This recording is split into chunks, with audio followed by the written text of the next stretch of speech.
Ahmed Dahmani lors de son arrestation, le 21 novembre 2015. STF-AFP. Les juges chargés de l'enquête sur les attentats de Paris ont demandé la remise à la France d'Ahmed Dahmani en vue de sa mise en examen. Incarcéré en Turquie, ce belgo-marocain de 28 ans est soupçonné d'être un logisticien de la cellule djihadiste.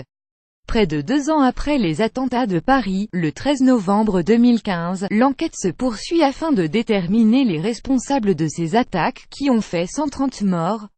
Selon des sources proches du dossier à l'AFP, les juges chargés de cette enquête tentaculaire ont émis le 23 mai dernier un mandat d'arrêt international à l'encontre d'un belgo-marocain de 28 ans, Ahmed Dahmani.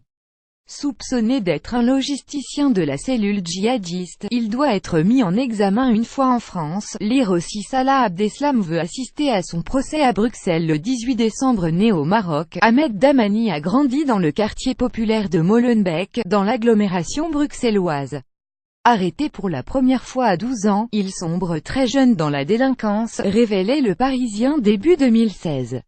Petit délinquant radicalisé, son nom apparaîtrait dans 51 affaires différentes en Belgique, pour vol, trafic ou encore exhibitionnisme.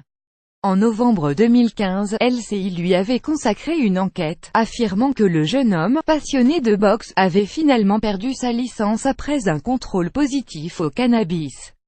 C'était pourtant un des seuls endroits où il était encore présent dans la société, confiait son entraîneur de l'époque.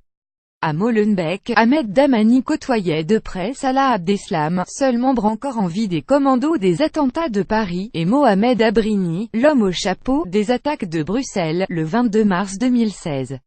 Déjà condamné en Turquie, Ahmed Dahmani s'était envolé pour la Turquie depuis Amsterdam le 14 novembre 2015 au matin, au lendemain des attentats dans la capitale française. 2 jours plus tard, il avait été placé sous surveillance électronique dans un dossier de droit commun. Une semaine après son arrivée, il avait été arrêté à Antalya en même temps que 2 passeurs, Mohamed Verde Dibo et Ahmet Tahir, qui tentaient de l'exfiltrer en Syrie.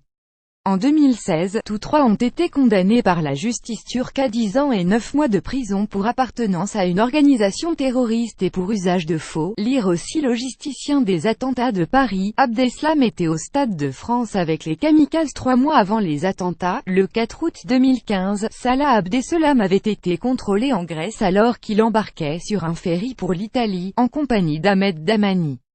Les centaines de contacts révélés par leur téléphone ont confirmé leur proximité. L'enquête a établi qu'Abdeslam, détenu en France et muré dans le silence, a convoyé par la suite une dizaine de membres de la cellule djihadiste, entrés en Europe par la Grèce en suivant la route des migrants. Au total, une quinzaine de suspects sont mis en examen ou visés par un mandat d'arrêt dans cette enquête.